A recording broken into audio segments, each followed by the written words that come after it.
1 second की, 1 minute की और 1 घंटे की। तीनों का उद्देश्य क्या है? तीनों का उद्देश्य क्या है? समय बताना। 3 व्यक्ति बीमार हैं, 4 व्यक्ति बीमार हैं। एक एलोपैथिक से इलाज करवा रहा है, एक होम्योपैथी से करवा रहा है, एक आयुर्वेदिक से करवा रहा है, एक एक्यूप्रेशर से करवा रहा है, एक एक्यूपंक्चर से करवा रहा है। सबका उद्देश्य क्या है? स्वस्थ होना। उद्देश्य क्या है? स्वस्थ होना। एक व्यक्ति माला फेर रहा है, एक व्यक्ति पूजा कर रहा है, एक व्यक्ति स्वाध्याय कर रहा है, एक व्यक्ति ध्यान कर रहा है, एक व्यक्ति त्याग व्रत में भी है। सबका उद्देश्य क्या है?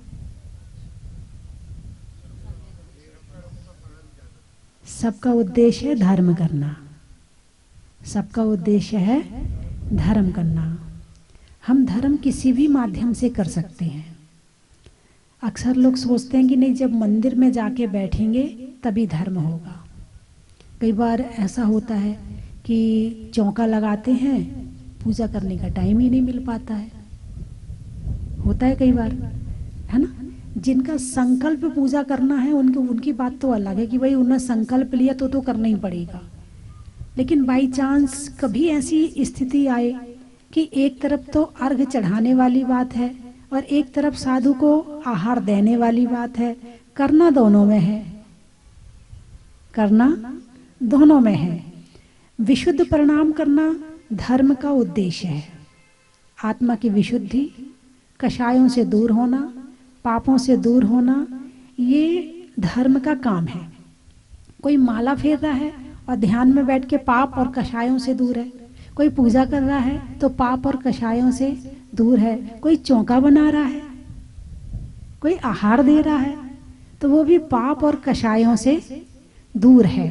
तो सबका उद्देश्य एक ही है, आत्मा की विशुद्धि। अब विशुद्धि, किसी को पूजा करना ज़्यादा अच्छा लगता है, किसी को आहार देने की इतनी लगन होती है, इतनी लगन होती है, वो 100 काम छोड़ के चौके में पहुंच जाता है और उसे मौका मिले तो वो डेली आहार दे। ऐसे भी होंगे, ऐसे भी होंगे। भाई हमें तो डर लगता है।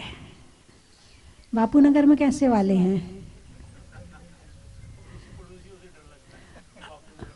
अड़ोसी पड़ोसियों से डरने की क्या बात है? अजैन से डर लगता है, डरने वाली कोई बात नहीं है। मित्रता बना के रखो। देखो, हाँ चलो, आपने अड़ोसी पड़ोसी की बात कर रही है तो उसी की चर्चा कर लूँ मैं कि देखो, जो अड़ोसी पड़ोसी है ना, वही सबसे पहले काम आएंगे। आपका रिश्तेदार दूर रहता है, आपका बेटा भी आपसे बहुत दूर रहता है, आपके और लोग, बेटी भी आपसे बहुत दूर रहती है। सबसे पास कौन रहता है? अड़ोसी पड़ोसी रहता है। तुम उसका सहयोग करो, वो तुम्हारा सहयोग करेगा।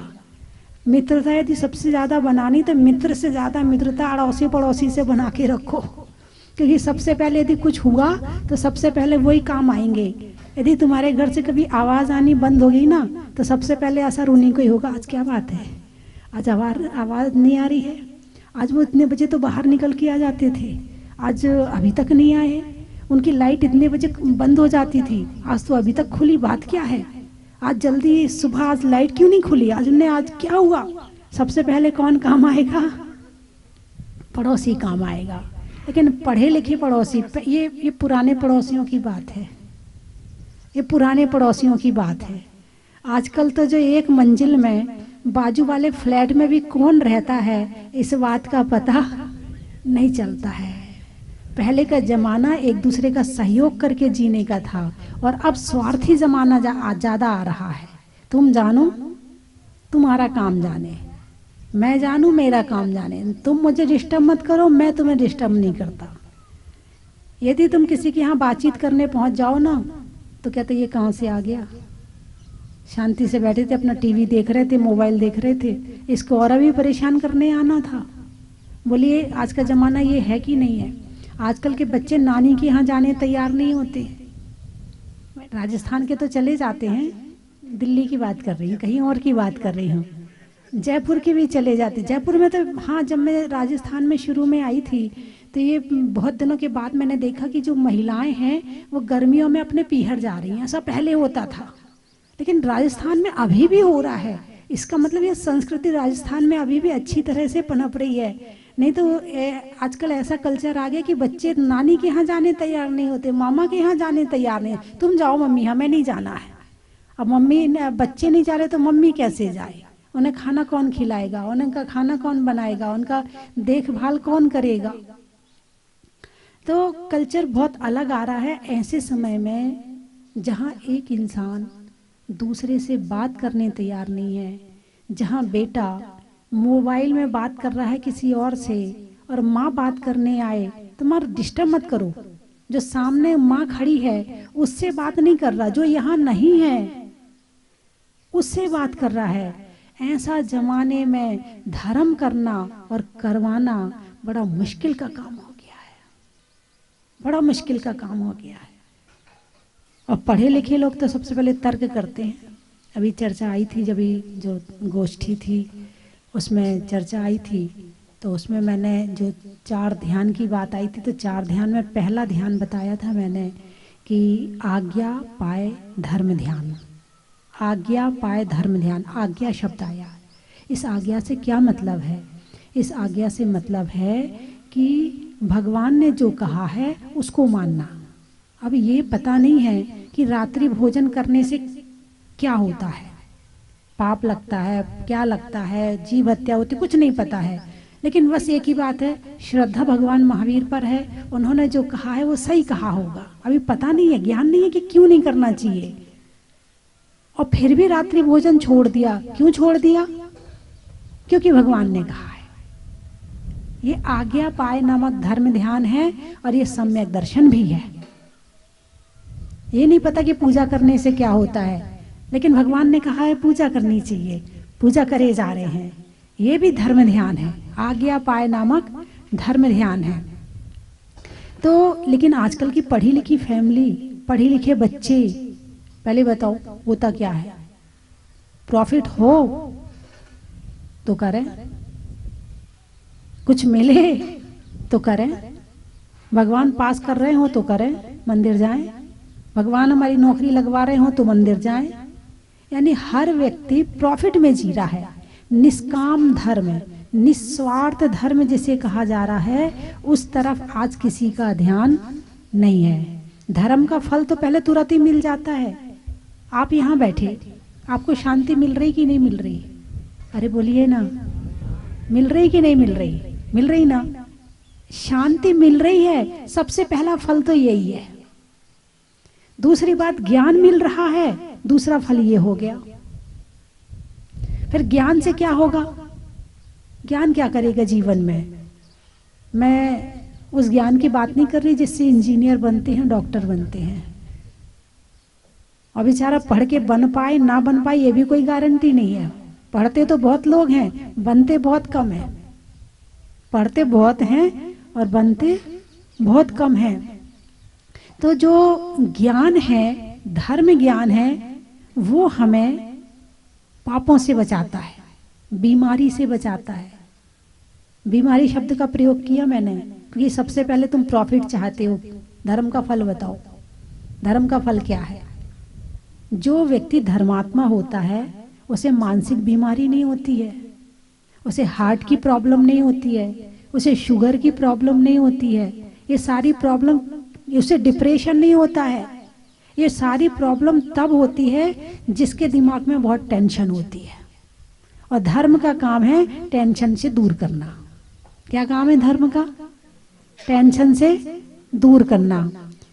बिना दवाई के डिप्रेशन ठीक हो सकता है? बोलिए हाँ या ना। आप मुझे सुन चुके हो ऐसा लग रहा है, हैं? हमारे कोठारी जी तो कहते जब भी घर में मुझे बुरा लगने लगता है कि परेशान सा होने लगता हूँ, बस आपके पास आ जाता हूँ। बातचीत नहीं करते, बस कमरे में बैठे रहते हैं। वाइब्रेशन मिलती है, ठीक हो जाता हूँ, फिर चला जाता हूँ।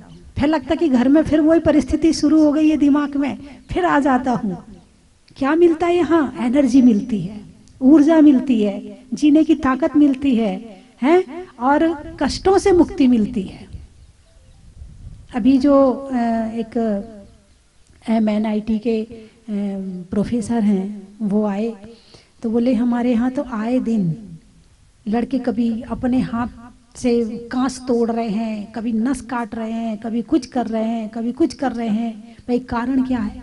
इतने बुद्धिमान लोग हैं, इतने दिमाग से तेज लोग हैं जिन्हें एक बार में सारी चीज याद हो जाती है, और जो इतना से मतलब इतने बुद्धिमान होकर ऐसा क्यों कर रहे हैं? कारण बताओ। क्योंकि धैर्य नहीं है, गंभीरता नहीं है। या तो ऊपर जाते, खुश होंगे तो ऊपर उछलेंगे, और दुखी होंगे तो मरने की सोचेंगे, बीच में नहीं रहते हैं। या तो ऊपर जाते हैं या बिल्कुल नीचे आ जाते हैं। या तो मम्मी ने यदि इच्छा पूरी कर दी तो मम्मी बहुत अच्छी है, और मम्मी ने इच्छा पूरी नहीं करी तो मम्मी बहुत खराब है। बीच में नहीं है आदमी। और धर्म क्या सिखाता है? धैर्य, गंभीरता, ना उछलो ना गिरो, बीच में रहो। धर्म सिखाता है ना ज्यादा सुख में फूले और ना दुख में कूले। और मेरी भावना में लाइन आती ना, होकर सुख में मगन न फूले, दुख में कभी न घबरावे। ये लाइन क्या कह रही है? धर्म ने क्या सिखाया हमें? कि भौतिक पदार्थों के कारण बहुत ज्यादा उछलने की जरूरत नहीं है, क्योंकि आज है। और दुख में ज्यादा दुखी होने की जरूरत नहीं है, वो भी आज है, कल नहीं है। और जो चीज स्थिर है ही नहीं है, भाई एक गाड़ी तुम्हारे घर के सामने से निकल रही है, आई और चली गई। ऐसे दुख भी आया और चला गया, सुख भी आया और चला गया। तुम अपने में रहो, तुम उसके साथ मत भागो। गाड़ी आई है तो उसके पीछे मत भागो, उसको पकड़ो मत। वो आई है, वो चली जाएगी। ये सुख और दुख भी गाड़ी के समान है, आए हो और चले जाएंगे। तुम अपने धर्म में लगे रहो, काम भी करो, घर है, गृहस्थी है, परिवार है, सब करना पड़ेगा, लेकिन धर्म को पकड़ के चलो।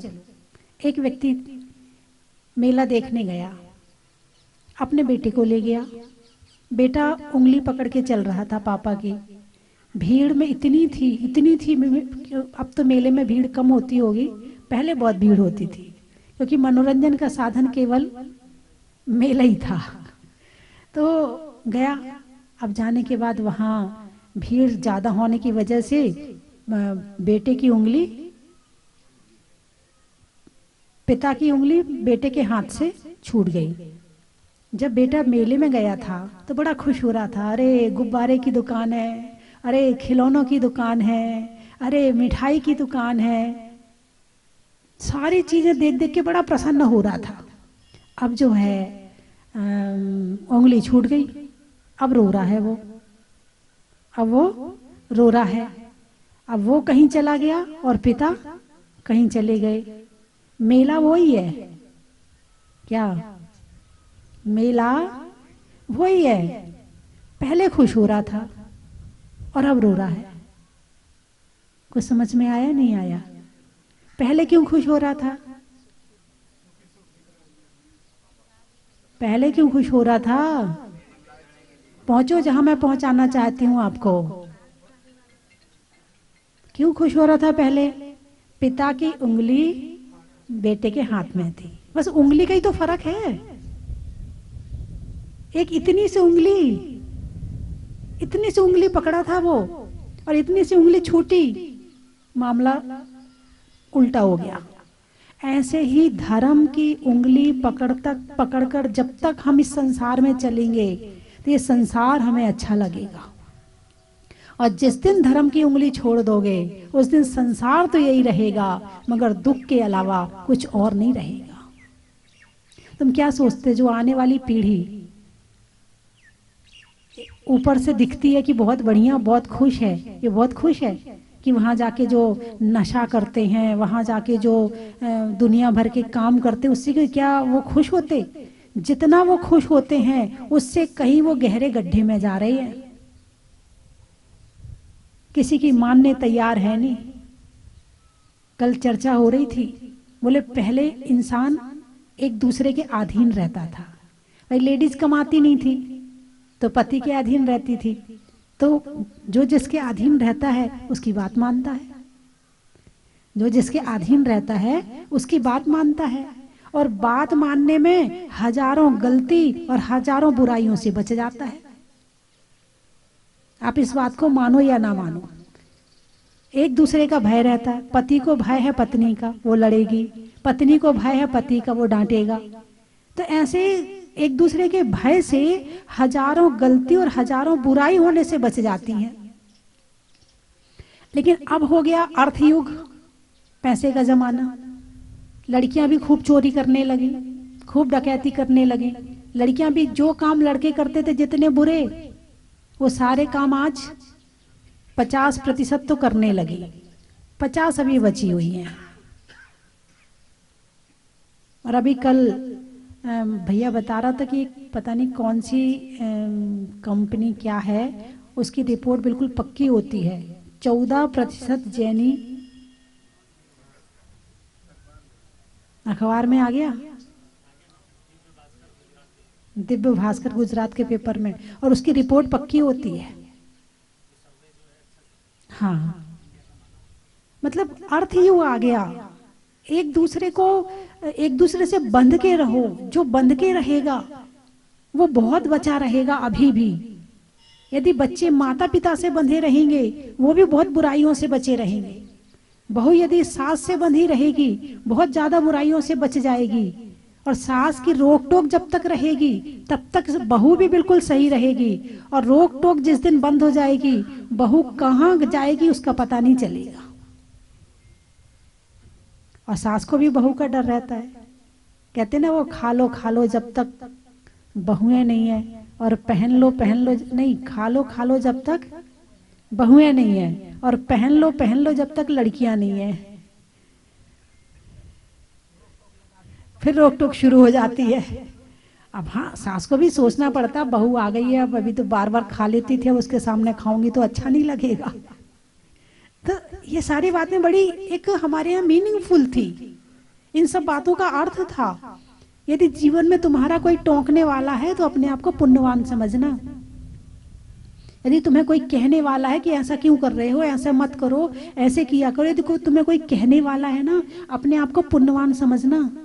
यदि तुम्हें कोई कहने वाला नहीं रहेगा ना जिस दिन, उस दिन तुम्हारा मन, क्योंकि मन का काम है पाप की तरफ ले जाना।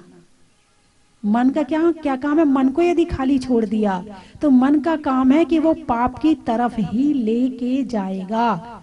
यदि उसे पापों से बचाना है तो तुम्हें सबके बीच में रहना जरूरी है। पहले अपने संस्कार मजबूत करो, पहले अपनी क्रियाएं मजबूत करो। जिस दिन तुम मजबूत हो जाओ कि अब कोई नहीं भी रहेगा तब भी हम ये काम नहीं करेंगे तो ठीक है। और यदि आपके संस्कार मजबूत नहीं है, क्रियाएं मजबूत नहीं है, आप सबके बीच में रहिए। उनकी रोक टोक का बुरा मत मानिए। यदि रोक रहे हैं तो अच्छा हुआ इन्होंने कह दिया, नहीं तो मैं तो ऐसा गलत करने जा रही थी, अच्छा हुआ इन्होंने कह दिया, नहीं तो मैं तो ये काम तो कर ही लेती। किसी की रोक टोक, बड़ों की रोक टोक बुरी नहीं है। बड़ों की रोक टोक हमारे लिए एक बहुत अच्छी बात है। आज समाज है, आज समाज की लड़की कहीं खड़े होकर कुछ गलत काम करेगी और वहां से समाज का आदमी निकलेगा, चर्चा होगी नहीं होगी? जाके कहेगा नहीं कहेगा? तो ये सारी चीजें समाज का, परिवार का, ये बंधन नहीं है, ये बंधन हमारी सुरक्षा कवच है। चाहे वो समाज का बंधन हो, चाहे वो परिवार का बंधन हो, चाहे वो प्रशासन का बंधन हो, चाहे वो किसी चीज का भी बंधन हो, चाहे देवरानी जेठानी का बंधन हो, चाहे सास बहू का बंधन हो, चाहे पति पत्नी का बंधन हो। और जो बंधन में नहीं रहता है ना, वो जल्दी ही डिप्रेशन में आता है। ये लिख लो, मेरी गारंटी नहीं है इस बात की। जो बंधन में नहीं रहेगा वो डिप्रेशन में जल्दी आ जाएगा। लड़ाई झगड़े, क्योंकि बंधन में नहीं रहोगे तो क्या करना पड़ेगा? उसके लिए लड़ना पड़ेगा, झगड़ना पड़ेगा। जब अपनों से झगड़ोगे तो क्या होगा? टेंशन होगी। मान लो अपनों ने लड़ा नहीं और तुम उनको छोड़ के निकल गए, तो बाहर बहुत सारे मगरमच्छ घूम रहे हैं, वो अटैक करेंगे तुम्हारे ऊपर।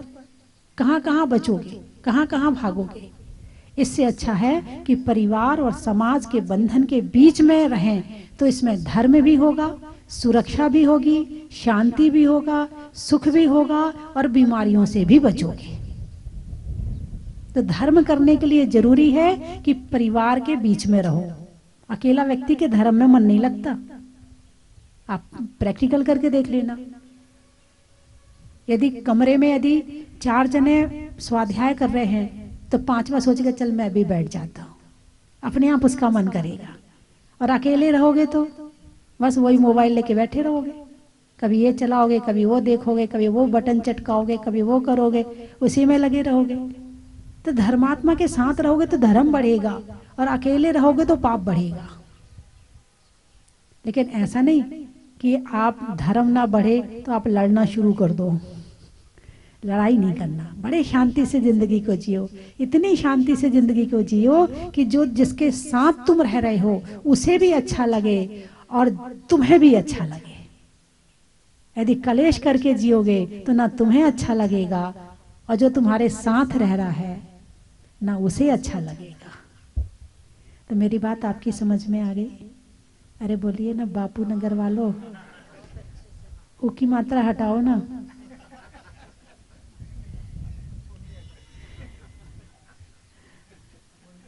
नहीं, वैसे जो बापू शब्द है उन्हीं के लिए प्रयोग किया जाता है, क्योंकि बाप कहना अच्छा नहीं लगता है। किसी को बाप कहना अच्छा नहीं लगता है तो क्या कह देते हैं? बापू। आजकल ऊ का जमाना बहुत आ गया, जीजू। अब जीजा नहीं कहते लोग, हाँ, जीजू, चाचू, मामू। मामा नहीं कहते आजकल के लोग, मामू है ना। सब लोगों ने उस सब चीज में ऊ लगा दिया है, तो फिर इसमें क्यों नहीं ऊ लगना चाहिए? इसमें भी ठीक ऊ लगा हुआ है, बिल्कुल सही लगा रखा है, पहले ही लगा रखा है। तो बड़ी अच्छी बात है। वैसे ये 2-3-4 दिन का जो समय मुझे मिला था तो मैंने सोचा था मैं रेस्ट करूंगी। जयपुर में बहुत दिन हो गए भ्रमण करते करते करते करते, लेकिन मुझे लगता है अभी रेस्ट का टाइम आया नहीं है, अभी आया नहीं है ना। और अच्छा, आप वो वाला मैं दूसरा रेस्ट है। मुझे मेरे पास बहुत सारी किताबें इकट्ठी हो गई, बहुत सारे शास्त्र इकट्ठे हो गए हैं, और जब समाज के बीच रहती तो टाइम कम मिलता है मुझे। तो ये मतलब आपकी तरफ से रेस्ट और शास्त्र की तरफ से बेस्ट। आज मैं 2-3 किताबें, आज मुझे लगा कि आज भीड़ भाड़ कम है, आज पढ़ लो बैठ के। 2-4 आए भी, मैंने इग्नोर किया। मैंने कहा नहीं मैं तो पढ़ूंगी, बहुत दिन हो गए। मतलब जितना मैं पढ़ना चाहती हूँ उतना टाइम अभी जयपुर में नहीं मिल पा रहा है मुझे। तो मैंने सोचा था 4-5 दिन मिल जाएंगे तो खूब पढ़ूंगी मैं बैठ के, लेकिन मुझे लगता अभी टाइम आया नहीं है। चतुर्मास में ही मिलेगा टाइम लगता है। हाँ, चतुर्मास में भी नहीं मिलेगा। कोशिश करूंगी। क्या कह रहे ज्ञान जी?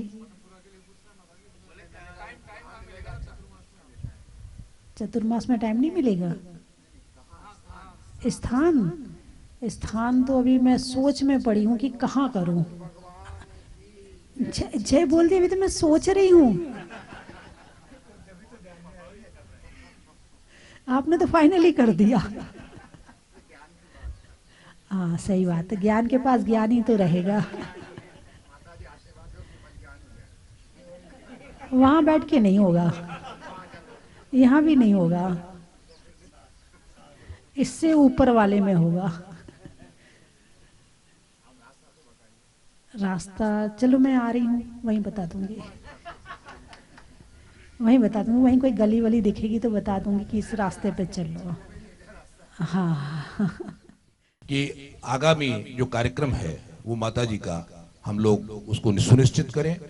और आज वह शुभ दिन भी आया, तब बापू नगर के समस्त आदरणीय पाटनी साहब, जिनेंद्र जी साहब, गाजियाबाद जी, मनीष जी, महावीर जी, सभी जो प्रबंध समिति से जुड़े हुए सभी महानुभाव, सेठी साहब, सभी लोग जो राजेंद्र जी साहब, ये सभी लोग बड़ी बड़ी संस्थाओं से भी जुड़े हुए हैं और जयपुर का कई संस्थाओं का प्रतिनिधित्व भी करते हैं, चाहे महासमिति हो, महासभा हो, चाहे अन्य, चाहे अपने ज्ञानचंद जी साहब खड़े हैं, जो महावीर पदमपुरा का बरसों उन्होंने वो किया। कहने का मेरा तात्पर्य है कि हे माता जी, आप जिस बापू नगर में यहाँ मंगल विहार की जो हमारी चर्चा आज हुई, उस संदर्भ में इतना ही कहना चाहता हूँ कि बापू नगर समाज कई दृष्टियों से जयपुर समाज का एक अग्रणी समाज के रूप, अग्रणी कार्यक्रमों के रूप में जाना जाता है।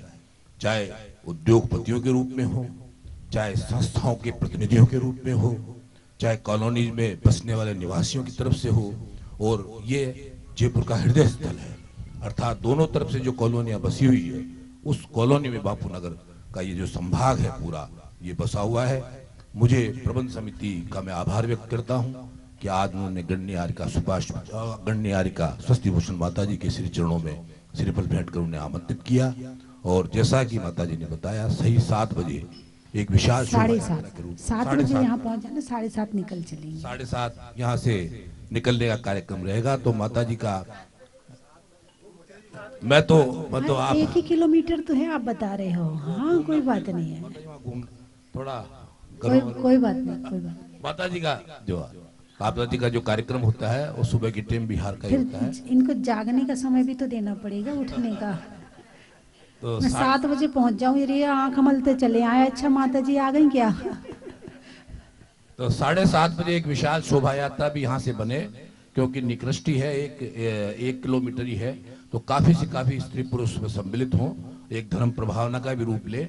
और आप सही 7:30 बजे हम यहाँ से प्रस्थान करके माता जी वहाँ के सभी कार्यक्रमों के बाद श्री मंदिर जी में पहुँच के धर्म सभा में ये कार्यक्रम परिवर्तित होगा। मैं आगे कार्यक्रम भी आपको बता दूं जो पहले से सुनिश्चित था।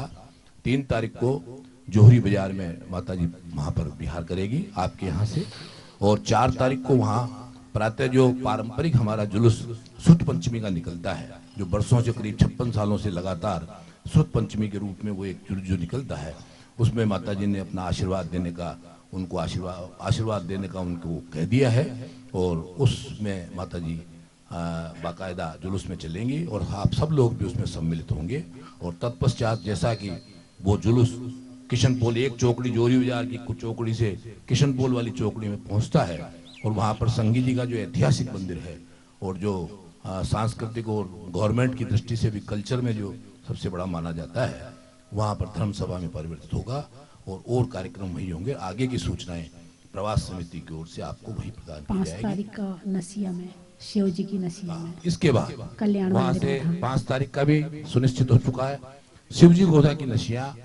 ये मैं वहाँ पर सुत पंचमी का एक बहुत बड़ा विधान की वहाँ हमने योजना उनको वहाँ की प्रबंध समिति को भी दी और हमारी भी है कि वहाँ पर एक बहुत बड़ा सुत पंचमी का जो है विधान किया जाए। इसलिए आपसे आग्रह है कि उस विधान में आप लोग अभी से अपना मानस बनाकर उसमें अपनी सहभागिता भी निभाने का एक मन में बनाए, और कोई पहले आपको आरक्षण भी कराना हो तो आप हमें पहले अपने नाम भी दे दें, क्योंकि वो बहुत बड़ा आयोजन वहाँ पर होगा। इस तरह 5 तारीख तक के कार्यक्रम अभी माता जी के मंगल विहार के सुनिश्चित हो चुके हैं, जो आपको ध्यान रहे और उसी के अनुरूप आप जितना पुण्यार्जन कर सके, जितना लाभ ले सके, जितनी धर्म की प्रभावना हो सके, ये सब आप और हम पर है। माता जी तो वहाँ पहुँचेगी और जितने कार्यक्रम, मैं ये जरूर कह दूं, हमारे यहाँ सुस्ती है, प्रवास समिति में सुस्ती हो सकती है, समाज में सुस्ती हो सकती है, न तो माता जी 1 मिनट लेट होती है और पूरे दिन एक क्षण भी मुझे तो, मैं तो यहाँ रहता हूँ तो कभी भी ऐसा समय नहीं जाता एक प्रतिक्रमण के अलावा जब माता जी किसी न किसी काम में या किसी न किसी विधान में या किसी न किसी धर्म प्रभावना में या चर्चा में नहीं लगी रहती है। ये एक हमारे लिए पुण्यास्त्र की एक बात है जो हमको मिली है, उसका हम ज़्यादा से ज़्यादा लाभ लें। बहुत बहुत आपका आभार, बहुत बहुत आपका धन्यवाद कि इस कार्यक्रम को आपने सभी के सहयोग से खूब शानदार बन रहा है और आगे भी बनता रहेगा। इसी मंगल भावना के साथ कि चातुर्मास की भी शीघ्र ही घोषणा हो और जयपुर के लाभ मिले, तो माता जी की मुखारबिंद से जब होगी, संभावना इसी बात की है, हमें भी इस बात की आशा है, भक्ति में भी हम पूरी प्रयास कर रहे हैं कि माता जी का चातुर्मास यहीं हो, उस समय से और हमें लाभ मिलेगा। ऐसे शुभ भावों के साथ आप पधारे, आपका बहुत बहुत धन्यवाद। 56 के अंदर स्थापित हुआ था और जयपुर शहर के परकोटे के बाहर सबसे ज़्यादा आबादी का एक नगर था, उपनगर था। अब तो बहुत जगह बढ़ गए, लेकिन यहाँ के ही लोग ज़्यादातर अच्छी बड़ी बड़ी संस्थाओं में भी यहाँ के लोग बाग जुड़े हुए हैं, और जो जयपुर की पुरानी संस्था है उसके भी यहीं के पदाधिकारीगण वहाँ पदाधिकारी कर रहे हैं। बापू नगर वास्तव में एक जैनियों का गढ़ है। बस वो हमारे कुछ हमारे आपस में नहीं, आसपास वालों से कुछ इस तरह का मन चल रहा था, उसकी वजह से आपसे पहले निवेदन नहीं कर सके थे। भावना तो बहुत ज़्यादा थी कि बापू नगर पधारें। अब इसीलिए आपसे अनुरोध है कि आप, जैसे कि आपने बताया 30 तारीख से लेकर के 2 जून तक, जैसे अपन साक्षात मुनीश्वरनाथ भगवान देख रहे हैं। और यहाँ तो आने के बाद ऐसा लग रहा है कि बस स्वर्ग में ही बैठे हैं। बस बार बार यहाँ आने की इच्छा होगी हमेशा। हम तो इतने कोशिश करें कि मुनीश्वरनाथ भगवान के दर्शन, पर आखिर बार भगवान ने बुला ही लिया यहाँ, और बस हमेशा ही आने की इच्छा रहेंगी यहाँ आने के बाद। जब बोलो मुनीश्वरनाथ भगवान की जय। लेकिन इस साल मेरे सौभाग्य मिला शांति धारा का। जय हो मुनीश्वरनाथ भगवान की। रूप से प्रकट हुई थी और मात्र एक टीन शेड के नीचे विराजमान थी, तब से हमारे भाव बने और तब से हम बराबर यहाँ दर्शन करने के लिए आ रहे हैं। उसके बाद प्रतिमा जी की एक वेदी बनवाई गई, वहाँ पर भी हमें बहुत अच्छा सौभाग्य मिला दर्शन करने का। अब तो इतना विशाल मंदिर माता जी की कृपा से बन गया, मुनीश्वरनाथ भगवान की कृपा से बन गया। यहाँ आकर बहुत अच्छा लगता है और मन करता है कि हर महीने या 2 महीने 3 महीने में एक बार यहाँ पर हम आएँ और मुनीश्वरनाथ भगवान का अभिषेक करें। जय जिनेन्द्र, स्वस्ति भूषण माता जी की जय। है कि हमारे जो छोटे भाई हैं योगेश और उनकी पत्नी नमिता, इनकी 25वीं मैरिज एनिवर्सरी है, इनके उपलक्ष्य में आए हैं। और दूसरा ये है कि हमारी भाभी की बहुत तबीयत खराब रहती थी, इन्होंने बोला कि मैं मुनीश्वरनाथ भगवान के जहाजपुर में दर्शन करने जरूर जाऊंगी, और मैं समझता हूँ कल शाम से ही इनको चमत्कार दिखाई देना शुरू हो गया। बोलो मुनीश्वरनाथ भगवान की जय। बात को व्यक्त करना चाहेंगे। जिनवर तेरे अनंत गुणों को मेरा अनंत बार नमन, शीघ्र आपसी मैं बन जाए करते बारंबार नमन।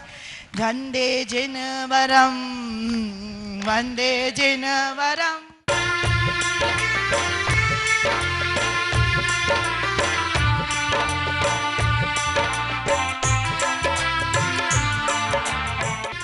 कंचन की थाल को सजाओ रे आज, रत्नों की थाल को भर लाओ रे आज।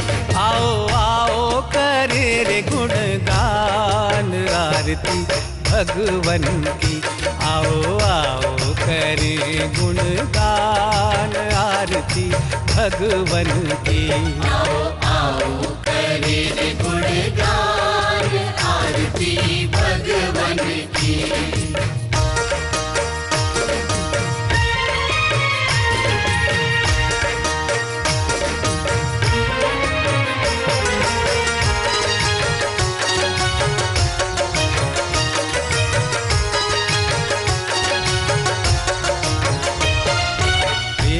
सुमित्र के राज दुलारे, माँ पद्मा जी के नैनों के तारे। पिता सुमित्र के राज दुलारे, माँ पद्मा जी के नैनों के तारे। राजगृही में जन्म लियो आप, राजगृही में जन्म लियो आप। आओ आओ मनाए खुशी आज आरती भगवन की। आओ आओ करे गुणगान आरती भगवन की। आओ आओ करे गुणगान आरती भगवन की।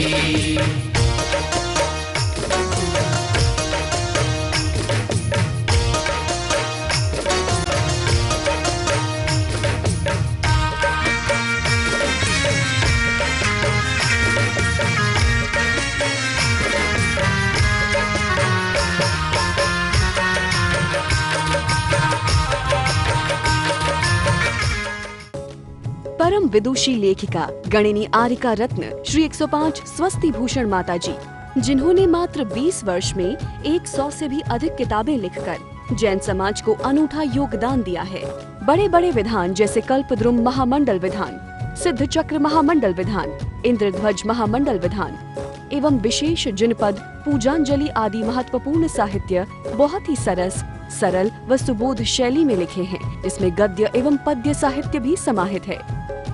इन महान साहित्यों को पढ़कर आप भी अपने ज्ञान का विकास कर सकते हैं। साहित्य प्राप्त करने हेतु आज ही संपर्क करें। संपर्क सूत्र 7906062500 98683456768।